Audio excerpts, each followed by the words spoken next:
একটু পড়। সত্যি বলছি মা, পারবো। বল। 1971 সালে মরে গেছি। মরে গিয়েছিল কি? বল পরলোক গমন করেছিলেন। একই তো হলো। পড় আবার। লাইন বাই লাইন পড়বি, একটা শব্দ যেন এদিক থেকে ওদিক না হয়।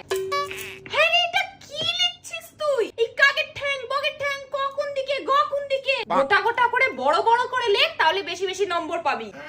হয়নি, আবার পড়। ঠিক করে বল। কোথায় বকলাম তোকে? আমাদের স্যারেরা জানিস পিঠে চাল ফাটিয়ে দিত, তোকে কিচ্ছু বললে এখন কাঁদতে আরম্ভ করিস। আজ চোখ মোচ, চোখ মোচ। মেরেছি তোকে আমি, কাঁদছিস কেন? চোখ মোচ। জোরে জোরে পড়, জোরে জোরে পড়, আমি যাতে শুনতে পাই। আবার টয়লেট পেয়েছে। কোথায় গেলি রে? বাথরুমে ঘুমিয়ে পড়লি নাকি? সোজা হয়ে বস। পাটা দেওয়ালে উঠে যাচ্ছে কেন তোর? নামটা বল দেখি। 13টা মুখস্থ করেছিস বলে 8টা ভুলে যাবি? হাত দে। ম্যাডাম তোর খাতা চেক করেনি কেন? দাঁড়া, কালকে আমি যাচ্ছি। সিলেবাস শেষ হয়নি মানে?